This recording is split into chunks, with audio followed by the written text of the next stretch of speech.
Oh, good morning, good afternoon, good evening, wherever you are joining us from. It is the Talkin Kop. We're here for a full-time match reaction. I'm your host, Matt. I'm joined just by Ashley today to talk through Liverpool 3, Bournemouth 0. A nice winning return in the Premier League. How was that for you to get started on a Saturday, Ashley? I love like a good game early on a Saturday morning where you can just have like a hot cup of coffee or tea, put your feet up, have like that score line at halftime is ideal. And then you just get to enjoy the rest of your weekend. And like that's where I'm at right now. I've got my tea and I'm ready to chat about it, but I'm thrilled with how that went. How about you? Yeah, it's not a 5:30 start, which is the early starts for me here in the middle of the American continent. So I got to sleep in a little bit, catch the end of the Chelsea match this morning, and then settle in for a nice 8 o'clock in the morning kickoff, pot of coffee made, and it's so much better when you play well. So thanks everybody for joining us. If you're in here, you kind of know the routine by now. Just go ahead and hit that like button for us because it helps the channel out. If you're new to the show, joining us, thank you for joining. Get involved in the chat. The chat is really what makes the channel special, and I think makes us different from everybody else that's out there doing it. But we're going to go ahead and just get right into it. I mean, the lineups that come out, Ashley, the news kind of broke yesterday or the day before that it looked like Allison had picked up a bit of a hamstring injury, which it's the only knock you could possibly have on him. I like people pointing out that his beard makes him like Samson. He shaves the beard off and immediately I'm sure he had the hamstring injury while shaving his beard. That would be the icing on top. Yeah, but, slipping in the shower, something like that. But we end up having 4 changes from the last lineup against AC Milan, which starting to feel a little bit more like that Slot's rotating the team a little bit. Robertson comes back in for Tsimikas. Same midfield 3 go again, but 2 changes up top. Luis Diaz comes back in for Cody Gakpo, and Darwin Nunez gets his first start under Arne Slot. Any surprises for you out of that lineup? I think the biggest surprise was to see the rotation, to see 4 players rotated. It's been the stick that we've all been beating Arne Slot with for a little while. And he's obviously, I don't know if he's heard the media. I don't actually think that's what's happening. I think he had plans to rotate the entire time. And we're just seeing it come to fruition after kind of needing to be patient with him. And I think that there was some chat when Darwin came through, lots of people saying, some pressure on him. But I think he played really well. So overall, I'm okay with the changes. I was happy with that lineup when it came out. What about you? Yeah, the only thing for me is this is the 6th game of the season, and we've had the same midfield 3 start every single game. And it's getting to a point where at a certain stage, somebody's going to have to come in and take one of those starting positions off of Szoboszlai, Gravenberch, and McAllister. But with the way that they're playing, they're not going to lose their spot out of form. It's simply just going to be through rotation. And I mean, it's kind of jumping ahead a little bit, but I was quite pleased with Curtis Jones's little cameo that he had. Yeah, I think he started good and then kind of faded. I think he's going to be the one. I mean, obviously we don't have that many to choose from, but he'll be the one that'll be drip fed in, and I think he'll get his chances. I think it was interesting to see him play in that higher role. Coming in for Szoboszlai, because I didn't know exactly who he was going to come in for. But yeah, I think with Elliott out, we are sort of limited for options. I thought it was weird that Endo wasn't on the bench. I thought it was weird that Morton was playing with the under 21s. We had a lot of defenders on the bench in terms of like, we didn't really need that much cover. So there were a few things that were odd, but we're nitpicking at this point. Yeah. Yeah, it was a strangely lopsided bench in terms of just the midfield being extremely, extremely thin. But hey, you walk away with a 3-0 victory. You can't really have too many complaints about it after the fact. I mean, the first talking point I have is 20 seconds into the match, and Ryan Christie gets a yellow card with a very high boot on Luis Diaz. Yeah. I don't think it was red card worthy, but boy, it's sure getting on that borderline. But Bournemouth picking up right where they left off against Chelsea last week and totting up a pile of yellow cards. Yeah. I was kind of annoyed with my commentary because they were saying that Diaz played that up, and I'm like, he got like studs into the chest. I don't think there's a way you can play it up. So that was a little bit annoying. But that was a dangerous play right off the bat. And sometimes when when the first whistle goes, like you're excited and you're eager and you make dumb mistakes like that. But it was borderline for me. Yeah, and then it starts off the game really just doesn't go. It can't be to plan. I mean, a minute and a half in, Evan Nilsson beats Ibu Konate, and Tavernier wins a corner off of Trent Alexander-Arnold. So it's a minute and a half. We're facing the first corner of the match, and then 2 minutes later, the ball's in the back of the net, and it's like, oh, like yeah, it was like a facepalm moment where you're like, please no, not again. But he was offside. It seemed like he might have been offside, like watching it live. I mean, maybe that's just grasping at straws of like, he has to be offside. He has to be offside. There's no way we could concede after 3.5 minutes again. But they show the first replay, and you can see that he's pretty well offside. Like they said that VAR was drawing the lines, and I'm not sure why they needed to get the ruler. It took a long time. Yeah. But yeah, he was clearly offside. I mean, he's a lively player. I think Kev brought him up the other night when we were talking about like players to watch for Bournemouth, and he was lively. But yeah, we got a reprieve, and it was kind of like, how are they going to react to this? Because again, it was very similar to the Milan game where like it's like we weren't quite clicked on for the first 5 minutes, which again is a little bit reminiscent of last season where we would do these early goals again, and I don't want to see this become a habit. But I was really impressed with the way that we reacted to this, because it could have gone either way. And we got control pretty darn quickly. Like if you missed the first 10 minutes of the match, you wouldn't have known it had gone bad, because they really did get a handle on it, like right around 10 minutes.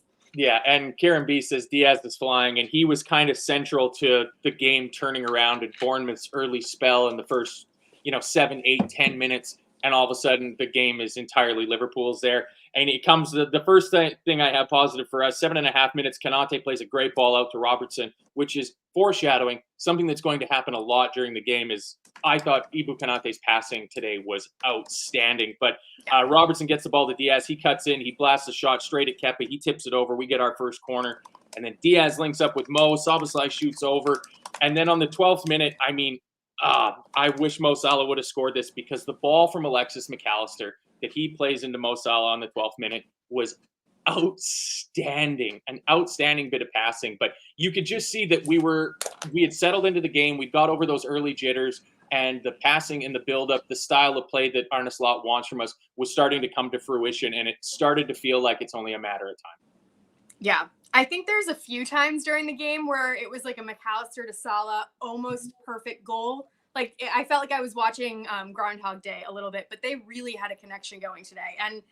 And Salah couldn't get that final ball into the net, which was sad, because he's in my fantasy league and was my captain. Yep, but other than that, it was a great start. I mean, we really, like I said, after the first 10 minutes, I feel like we just got a chokehold over it, and we established the control that we were missing. Yeah, it's and again, it's Luis Diaz all throughout my notes. I mean, the 21st minute, he gets the ball on the left-hand side, and he beats, I think, 3 or 4 players. He tries to get a shot off at the near post, and he really, really should be squaring that ball into the middle. Both Mo Salah and Darwin Nunez were a little fuming with him after that. Iraola gets a yellow card, which is hilarious, because we're 5 matches into the Premier League season, and he's got a touchline ban that he has to serve now. Against Southampton, right? Yeah. Yeah, he is a naughty boy there. He's passionate, I guess, is what we would say. I guess so, yes. But I mean, the 26th minute, it's 1-0, and like I said, Ibu Konate with an incredible long ping, and he had a fair number of them throughout the game. I don't know if it's better from Konate, better from Diaz, or worse from Kepa Arrizabalaga for that goal, because what was he doing? I was worried he was going to have one of those games where he was like unstoppable up until that point, because he had quite a few really good saves, and then he did that, and I was like, oh yeah, I forgot. I remember Kepa as Kepa for a reason.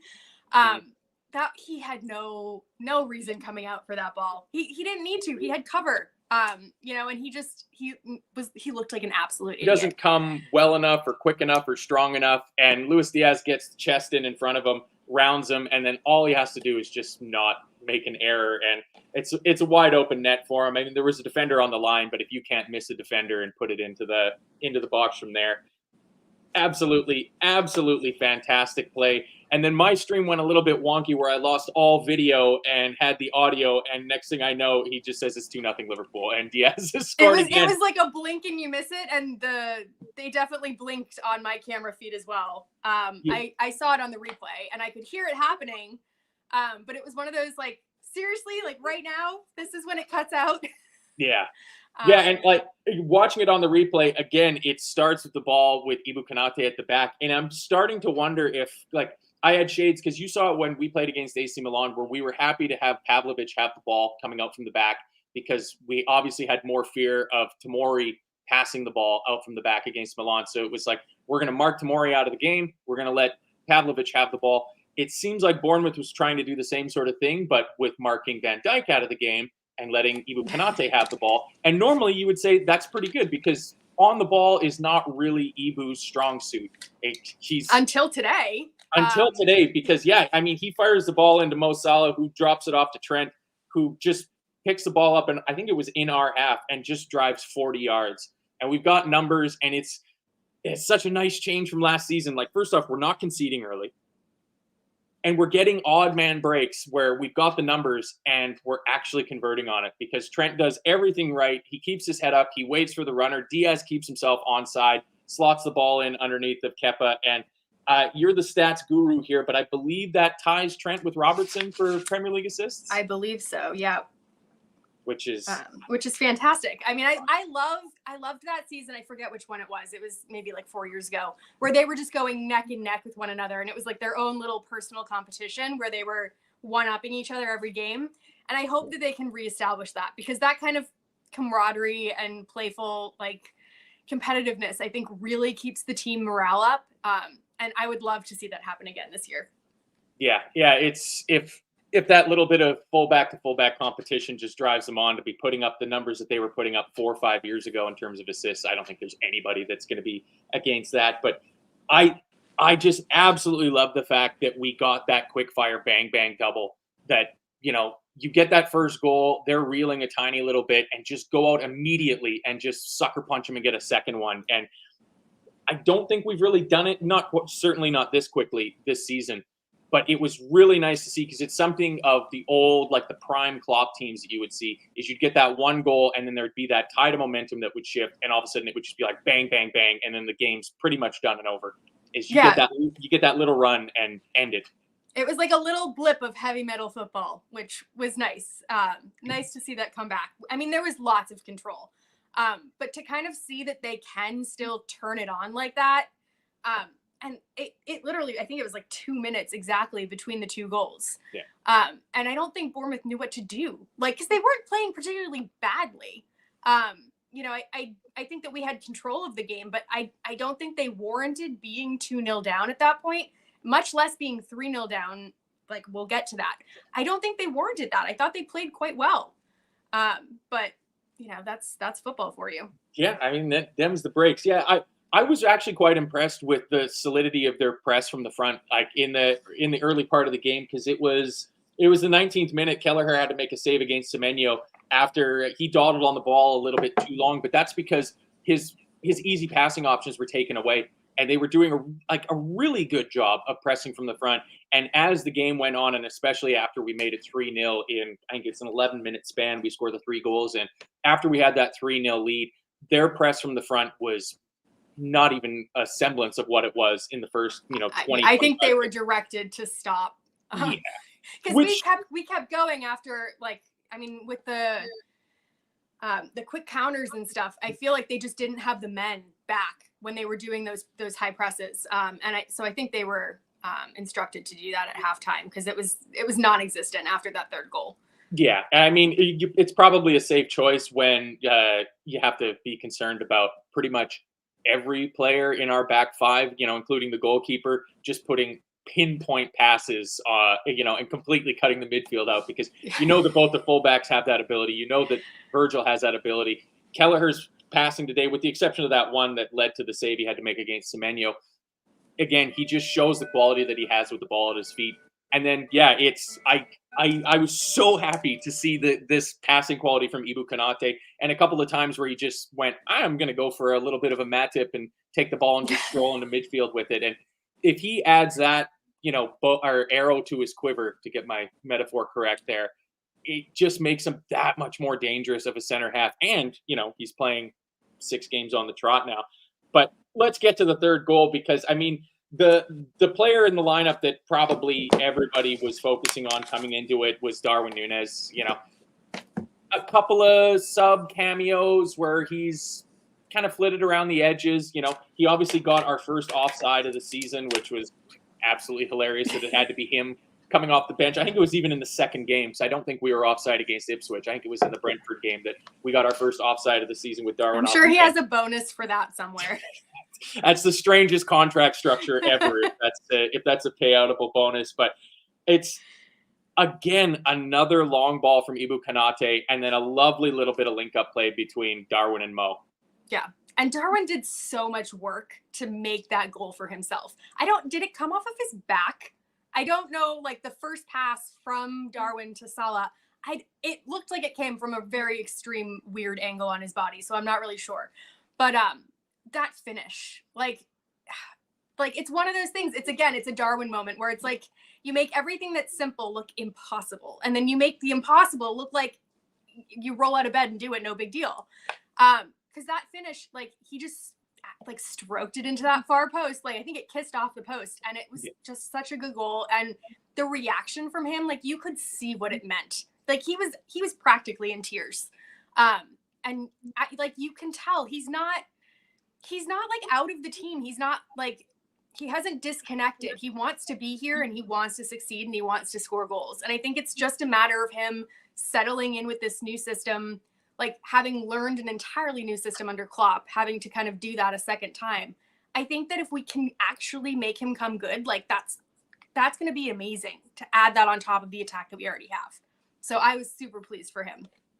Yeah, I'm even his biggest detractors. I know one of the lads that went over to the final game of the season last year is the biggest Darwin hater in the entire world. So there was a fair number of messages directed directly at him when he put that ball into the back of the net, like I told you so. But everybody wants to see him come good. You can be on different parts of the spectrum in terms of how much you believe that he will come good, because I said before the start of the season, like I think it's an extremely important season for him, that if he doesn't kick on this year, especially with the place he is in his contract, it's at that point where you'd either be looking at a contract renewal or you're going to be moved on down the road if you're not going to work out in the team. So it's extremely important for him to have a good season, and not getting a start until the 6th game, not making a huge impact off of the bench. Like, boy, this is big for Darwin. And I mean, yeah, the finish is just absolutely gorgeous. I don't know if it's as good as the one where he cut in off of the left against him in the cup last year.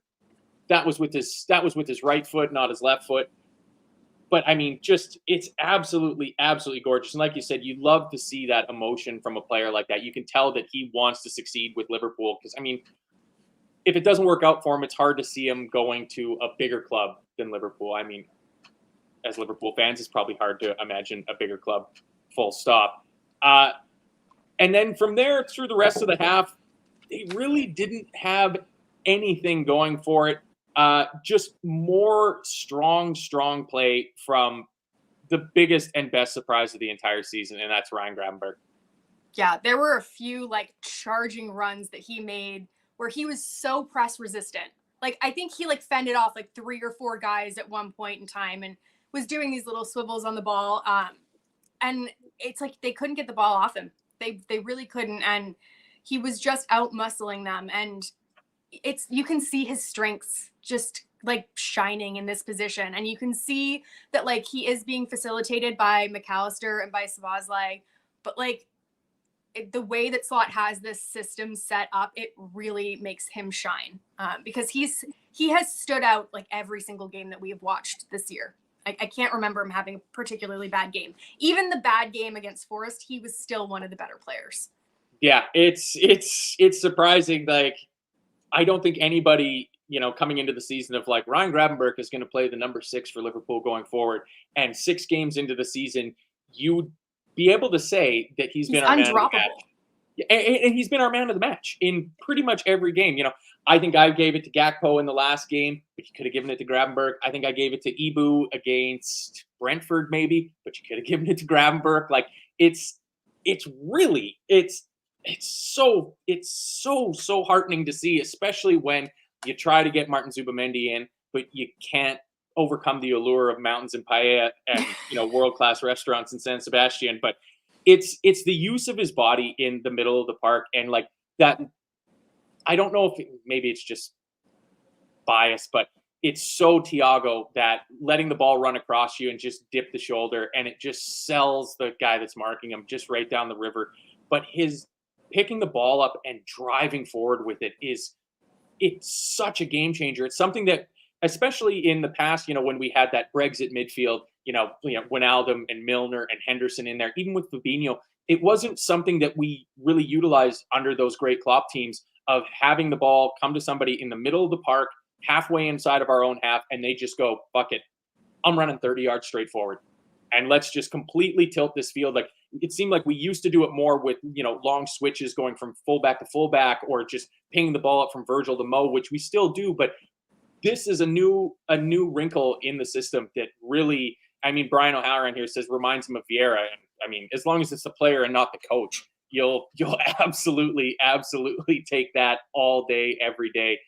It's I just couldn't be happier for him. Couldn't be happier for him. Final act of the half, another yellow card for Bournemouth.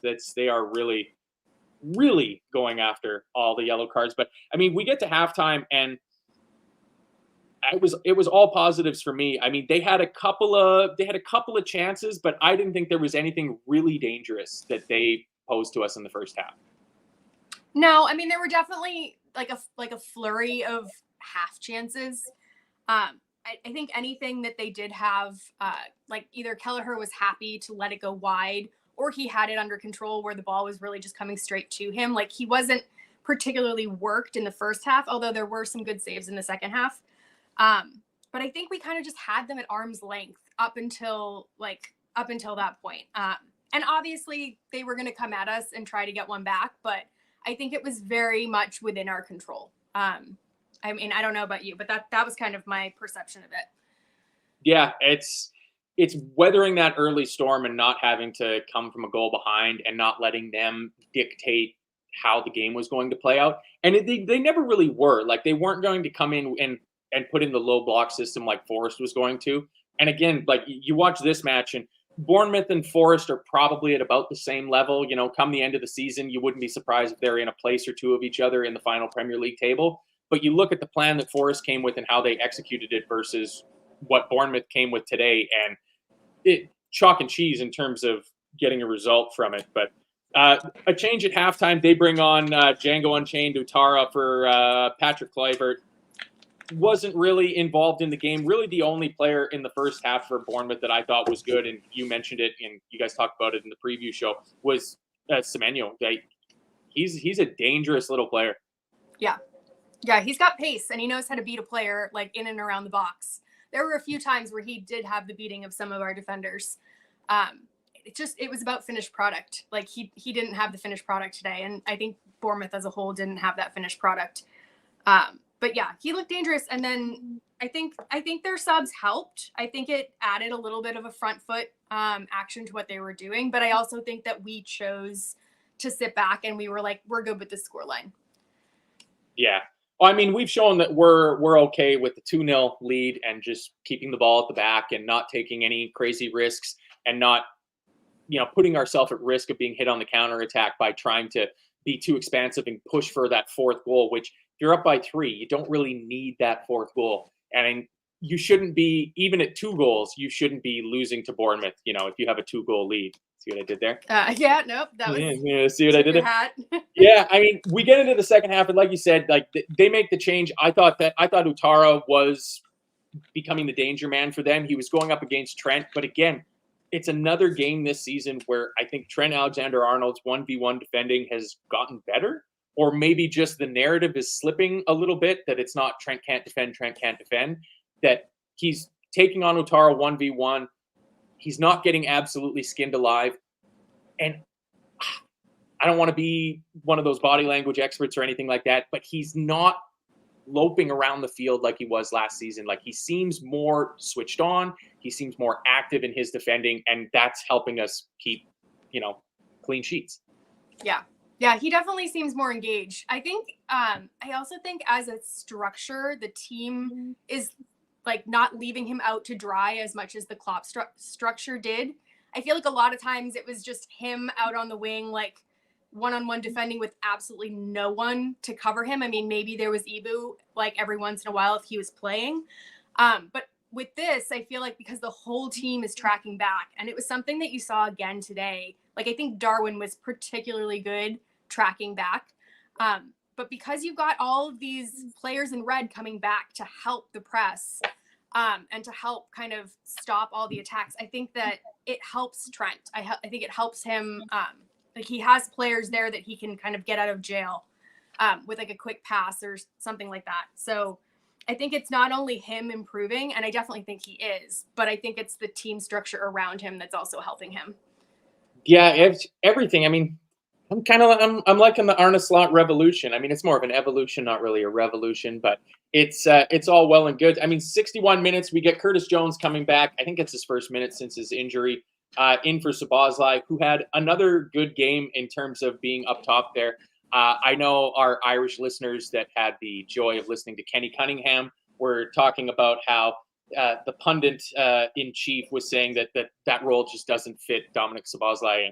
I don't. Did he watch the game? I don't know what he's watching. Yeah, because I mean, with the energy that Szoboszlai has, his running power, his pressing from the front, his linking up, just his attacking instinct, everything about that number 10 role seems tailor-made for Dominic Szoboszlai.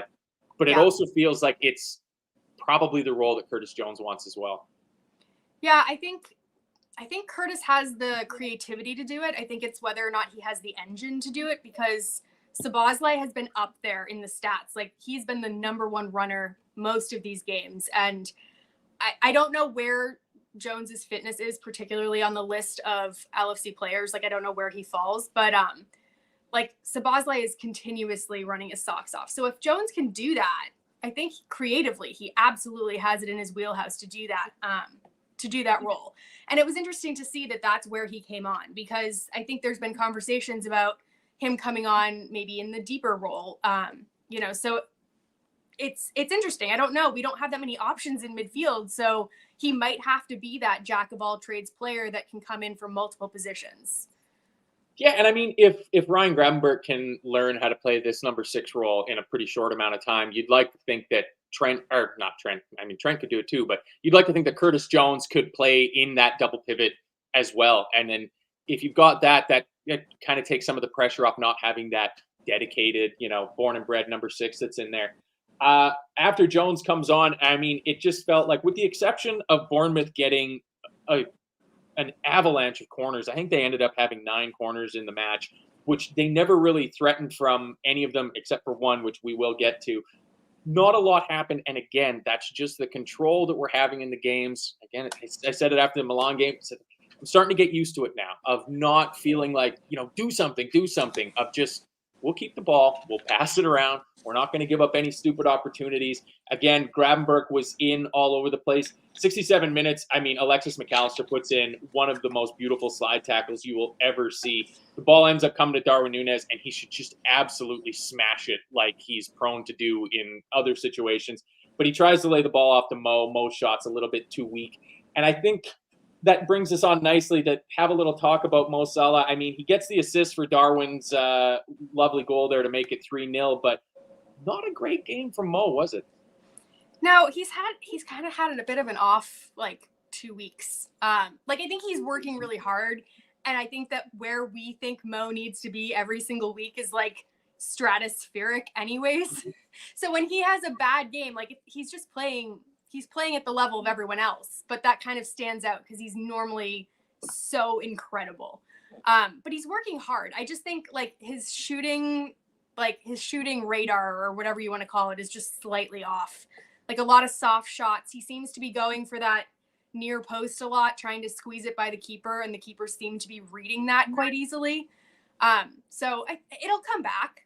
It always does, but he does go through dips in form. And I think he's not quite at the amazing Mo Salah level, but it's not like he's playing poorly per se, because he's doing a lot of off the ball work. And I think that that's something that I noticed particularly in this game, was how much the forward players are doing to facilitate one another. Like whether it was on, I think in like the first Diaz goal, Mo and Darwin were like working their socks off to kind of pull some of the players out of the way. And it seems like they really have a lot of tactical kind of behind the scenes work that's maybe not getting the spotlight from a fan's perspective, but I do think that they're doing more than it might appear. Yeah, that's a very good point actually on the first goal, because you could see the effect that Darwin Nunez had on the Bournemouth defense, that Zabarnyi and Huijsen were fixated on what Darwin was doing, and as Darwin dropped back into midfield a little bit, it opened up the space behind the two center halves for Diaz to make that angled run, and then Kanate pings the ball over the top, and you don't get that space, if the center halves aren't drawn to Darwin Nunez, because you got to be so aware of the pace that he has getting in behind. And they're fixated on him, and then it creates that gap in between the top of their box where Kepa can't handle it and where Zabarnyi and Huijsen were, having stepped up, that Diaz comes and nips in there. So that's a good point. Just on Mo Salah, I love that we've got a little bit of disagreement here among some of the comments. Anthony Boylan says, stunk the gaff out, did Mo. If Darwin had the performance Mo had today, there's hell on. Sick of him, not good enough, get rid, etc., etc. North Will Rise Again says, if he's not scoring, he is getting assists. And then Kev O'Sullivan comes in with Mo had the fewest touches of any outfield player, but created the most chances today. And I mean, so there's kind of the turnaround that you get, is that he wasn't really getting into the game and affecting it all that much, but at the same time, the few opportunities he did have were leading to chances for us. And I mean, again, you get the assist, he keeps ticking over the stats on there. North Will Rise Again says, Kirk as the Bournemouth left back had a really good game. 20 years old. We should be looking at him. I know he was one that when we were doing our transfer games in the off season, he was a name that came up fairly often. But yeah, he did do well. Not a lot of help for him. I mean, you have to be so switched on if you're the left back playing against Mo Salah, and having watched Kirkes last season, you know that he likes to get forward, and he did try to make a few overlapping runs today, but whether it was Utara or who was out there in the first half, maybe Kluivert in the first half, just couldn't quite seem to get the ball to him when he was overlapping. But he is a good player and probably won't be at Bournemouth for too much longer. We start ringing in the changes then big time. They make a triple change on 70 minutes, and then there's a little moment we had just after they made their change before we brought on our two forwards, that it went Jones to McAllister to Jones to McAllister and then into Mo, and Mo absolutely dangles around a few players, squares the ball into Darwin Nunez, and it looks like it's cleared off of the line. The ref gives it as a handball. It didn't look like it hit his hand. I don't think it was a handball. Yeah, which is, it was too bad, because it was a really nice little bit of buildup in there. Again, another just sumptuous pass from Alexis McAllister, who's really, after I thought he started the season quite slowly, I thought he was actually fairly underwhelming against Ipswich in the first match, that you can just see he's starting to hit those gears again. And if he hits the heights that he's putting in for Argentina, like at the Copa America this summer, he was just absolutely outstanding for Argentina. But 71st minute, we take the goal scorers off. Gakpo comes on for Luis Diaz, and Federico Chiesa comes on for his Premier League debut for Darwin Nunez. Surprisingly, Chiesa goes and plays through the middle, though. Yeah, I think he can play all across the front three. I do think it was interesting that he didn't come on for Salah. Like, I don't know if Slot was trying to keep Salah on to try to get him his goal. That's kind of how I read it. But I think we're probably going to see him step in for more than just one person across the front line. And I think it might be a matter of Slot trying to see where he fits best. And we might kind of see a little bit of like a musical chairs moment in the front until we figure that out. But like, what an amazing asset to have off of the bench. I know he's just settling in, but like, if that volley that he had at, I think it was around 72 minutes, had come off, like that would have been the most amazing introduction to the Anfield crowd. Like, it was so audacious, and it wasn't that far off. Yeah, it was a little bit too central for Kepa, who, I mean, we know he has a tendency to just kind of start off to one side and trying to save something. But yeah, that would have been just a pure moment of magic for him. I was kind of happy to see. I didn't think he was going to play through the middle, because you know that, in the past, that Gakpo has been kind of the Swiss Army knife, been used in midfield, left, right, center, and all this sort of thing. And I'm seeing them coming on, and you're going, okay, well, who's going to play up top? And it's like, it's probably going to be Gakpo, but with the performance that he put in off of the left wing against Milan, where I thought he was absolutely fantastic, and the continued performances that he puts in for the Netherlands playing as that left winger, and him coming out and saying that it's his preferred position, he thinks he plays the best off of the left wing, and it's like, man, I hope that we just stick with him on the left wing. So I really kind of like the fact that we've got Kiesa to come in to play through the center. Yeah, maybe could have brought Diogo Jota on to play through the middle. We know that he can do that as well too. But I think it would be nice if we can kind of just nail Cody Gakpo down and go like, you and Luis Diaz are going to platoon swap as the left winger. And you don't have to worry about playing 6 other positions for us anymore. You do one thing and do it extremely well. Yeah. Yeah. I think that can be said about a few players in our team. I think you can see that with Gravenberch, where, you give him one position instead of having him be the jack of all trades thing. Give him one position, show him exactly what you want him to do, and let him thrive. I think Gakpo can be exactly the same on the left wing. I think, he was sort of our utility man last season, and I don't think that was his fault. I think that was just Klopp trying to utilize him in a variety of different positions because there were so many shortcomings in our team. But for his sake, I think he deserves a run in his preferred position, because and that it's not just him saying it's his preferred position, like Carvalho was saying that his preferred position was the 10. I think it actually is where he shines. Like, he was so good against Milan, and he didn't really shine quite as much today. Like, he only had 10 minutes or so. But I do want to see him stay there going forward, because I do think having him and Luis Diaz is just, I don't think there's a better duo to kind of interchange on the left wing in the entire league. Yeah, and they share a lot of similarities, but also have quite different strengths in terms of what they're absolutely the best at. Luis Diaz has that explosive pace where he can just take his fullback on. But Gakpo he's so much stronger. I don't know. It's all very good. All very good. Kieran B says the shot from Chiesa with the left foot to hit the inside of the post was nice, even though he was just offside. I had that one starred in my notes as well, too. Again, because it was another unbelievable long ball from Ibu Kanate that leads up to it. He had just drifted offside. I mean, it's a great first touch from Cody Gakpo. Gets the ball back to Chiesa, left-footed shot off the inside of the post, and it's that was the only thing that could have made the day go better, with the exception of Mo scoring, because, again, he was also my fantasy captain. But then we get the last kind of crazy bit of moment in it. It was their 9th corner. Yeah, it was their 9th corner, and I don't know how it didn't go in. It was only on – they showed a replay a couple of minutes after the fact when there was a little bit of a break in the play and they could show a different angle from it, that you see the hand that Quivin Kelleher gets to the ball, because I think it was Cody Gakpo's header that was bar down and looked and then it hit Trent, I think. Yeah, for all intents and purposes, it should have been an own goal, except for the save that Kelleher puts in, and he was great all game. Yeah, he was really good. Every time he steps in, and it's to my own fault. I still get nervous sometimes when he steps in, because Allison is so high in my book. But every time Kelleher plays a full match, I'm like, oh, I remember how good he is. And I also I sit there and I wonder, how the hell did nobody come in for him at $25 million? Or pounds, I guess. How did nobody come in? He's so good. Well, and I mean, who was it? Forrest came in and offered us Matt Turner. I mean, you can't imagine us having kept a clean sheet today if we had to rely on Matt Turner. I think we might have lost. That's a low blow, but I'll allow it. I'll allow it. I'll be the referee here.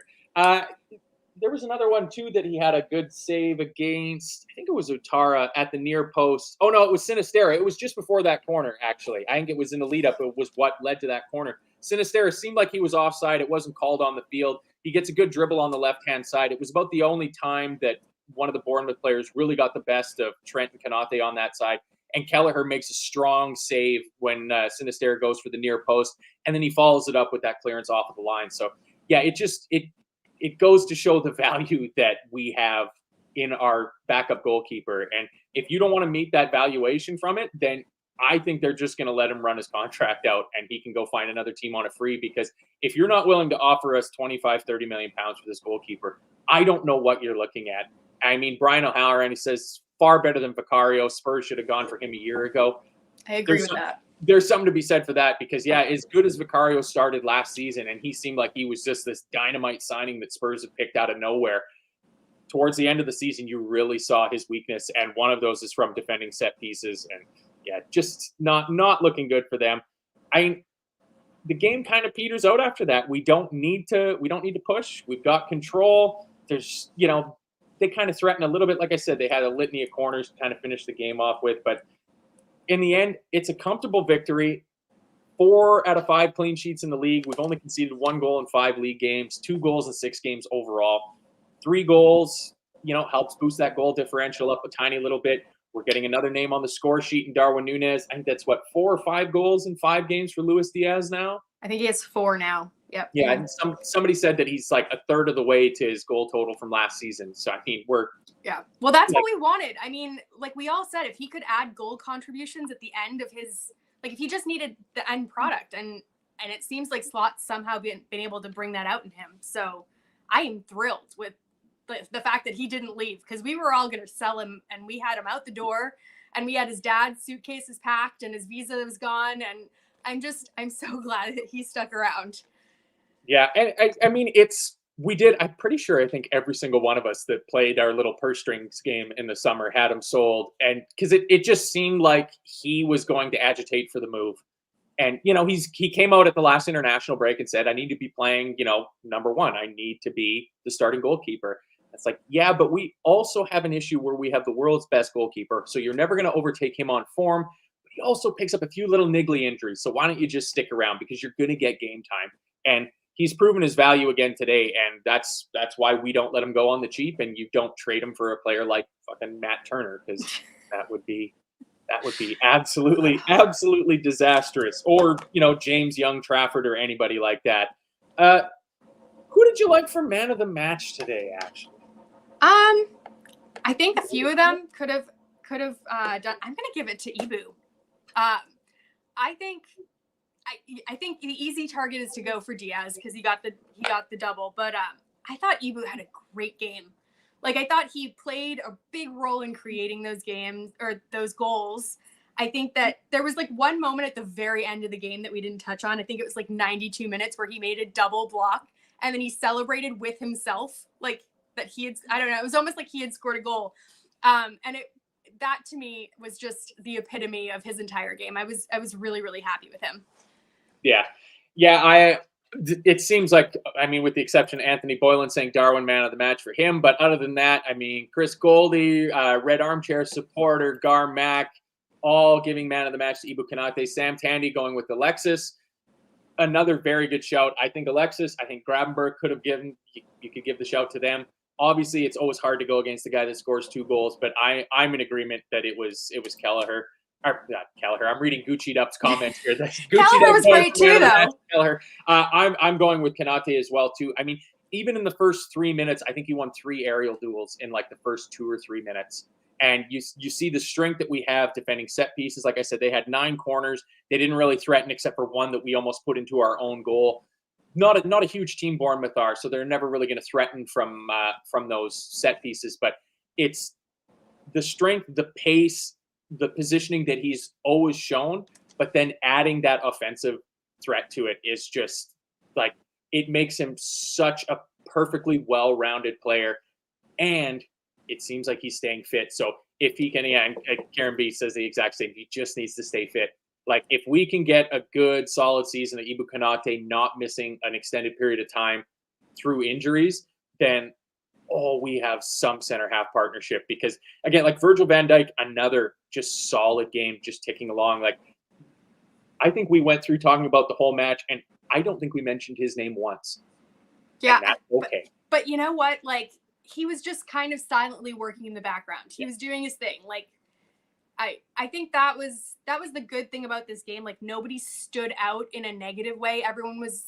There was the outstanding players, and then everyone else was really just doing their job well.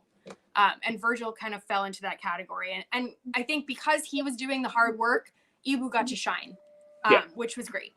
Yeah, that's a really good way of putting it. Because I mean, I would also say that like Trent and Robertson would probably fall into that category where they didn't do anything, absolutely spectacular, but they kept it all ticking over. They weren't making any awful ricks at the back. I would put Szoboszlai probably in that category as well too. Wasn't absolutely outstanding, but by no stretch of the imagination, like I don't think anybody was below a 6 out of 10.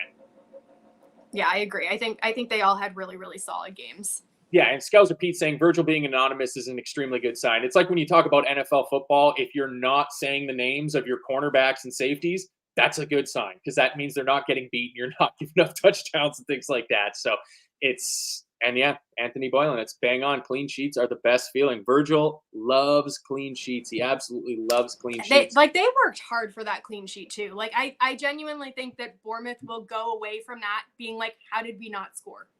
Like they were peppering us at the very end and they did have their chances. And I do think that like our defense and Kelleher worked really hard to keep that clean sheet. Yeah, and Garmack making no bones about it. He says Ibu was so good today. He made VV fucking D look average. I mean, if Virgil van Dijk is the average, then you've got a hell of a crop of players. As Sam Tandy says, everyone was like 5 or below out of 10 against Forest today. It was 7 or over out of 10. That's all you need in these types of games to win. And yeah, I mean, that's what it is. We weren't perfect. Like I saw somebody in the Telegram chat there that was saying like, if our final pass had been a little bit better, we could have had 5, 6, 7 goals, but we had 3. Like our final passing was so much better than it was against Forest because it was abysmal against Forest when we got into that final 18 yards and needed to put that decisive final pass in. But today we had more than enough. We had those couple of chances, that little spell in there at that half an hour mark where we get the 3 goals.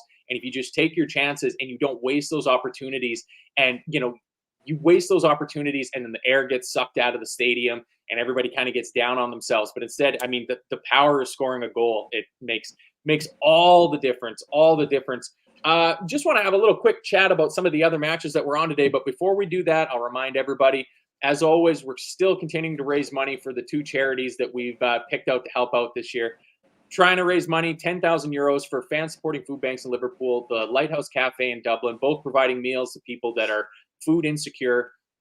It's a tough old slog. We know that everybody's kind of feeling the cost of everything going up, inflation being crazy, cost of living crisis and whatnot.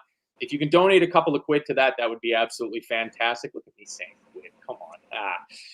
But if you can't share, and that's totally understandable, if you can just take the link that you'll find, whether it's in the YouTube description or your podcast description or on any of the Talkin Kop social media, and just share it out amongst all your friends and family. You never know who's going to see that and realize that it's a good cause and has a couple extra bucks that they could throw in and help get us to our fundraising target, because we're just not going to stop mentioning it and continue on. So anything stand out from the other results for you in there, Ashley?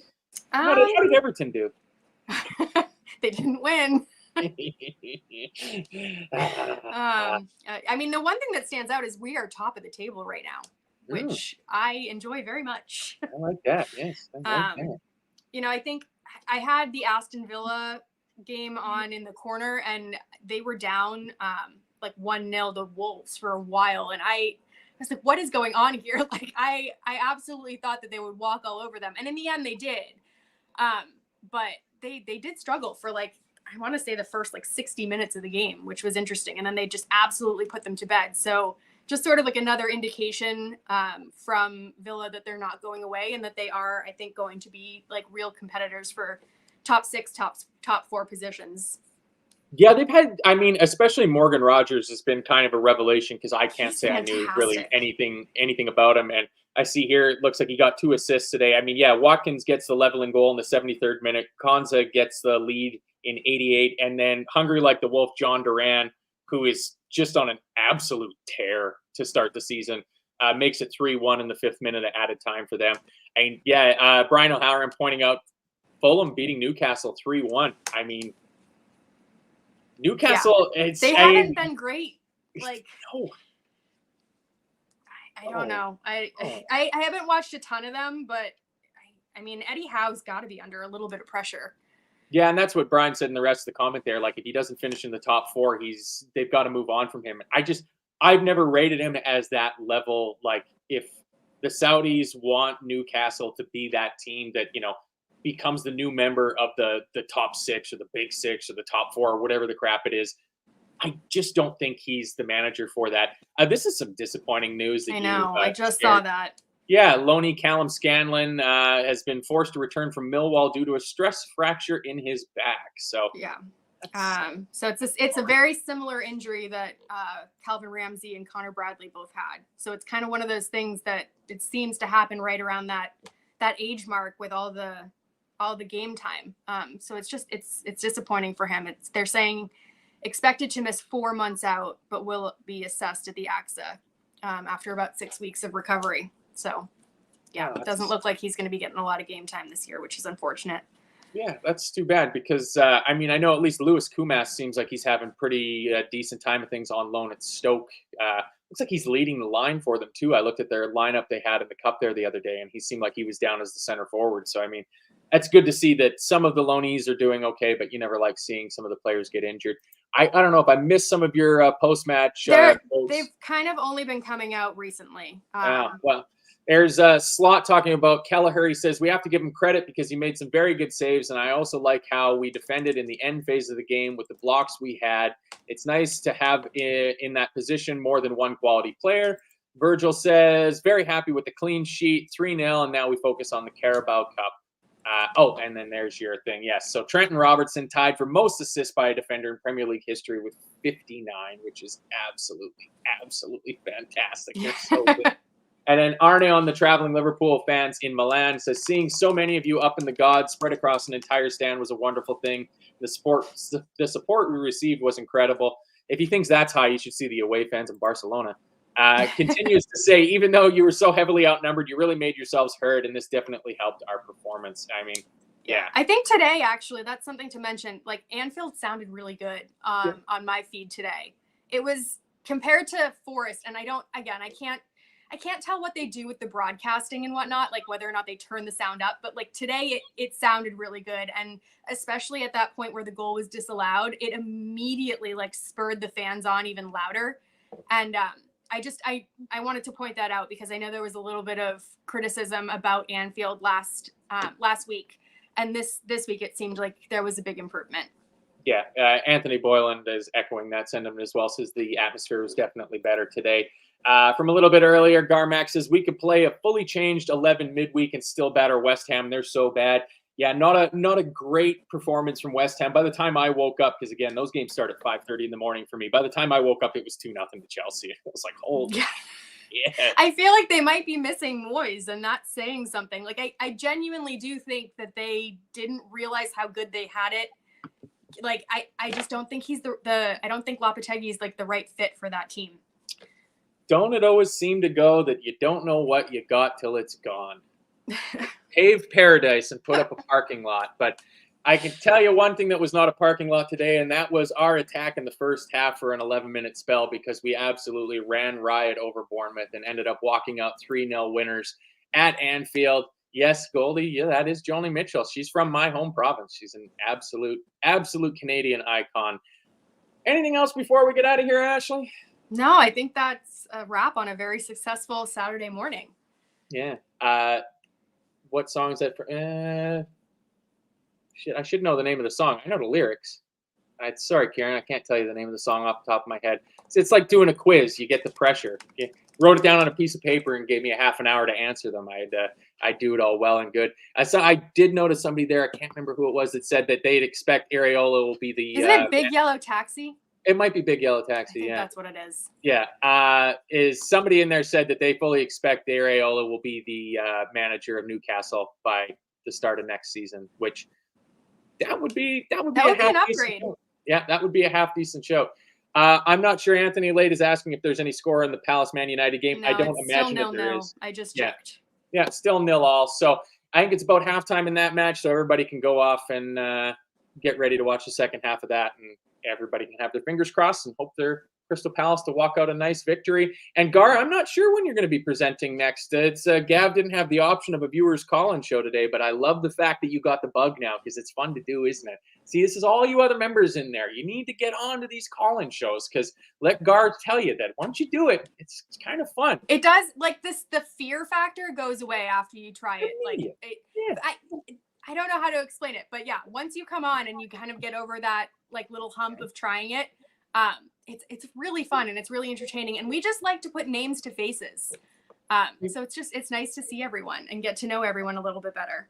Exactly. There's not a lot of other outlets where you get to come on as a viewer of the show and get your say live on YouTube and get it out there and let people know who you are. So again, kudos to Gar, who was the first caller in on a post-match call-in show after the Milan game, which was a blast. And hopefully we can do some more of those. But other than that, finish at Anfield, Liverpool 3, Bournemouth 0. We're top of the table for now. I don't think we can finish the weekend top of the table. I don't think there's a result in the Arsenal City game that would end up with us being top of the table. But hey, you take it where you can get it. We got 12 points on the board, and that's the most important thing right now. So thank you very much, Ashley, for joining me. Thank you, everybody in the chat, for joining. Please hit the like button on the way out, share, subscribe, all that goodness. But most importantly, please help us support our 2 charities so we can get to our fundraising target. But until then, there'll be a show tomorrow night, the regular Sunday night. Hopefully you have all 4 of the guys back in there, but we'll see you after the next match. Adios.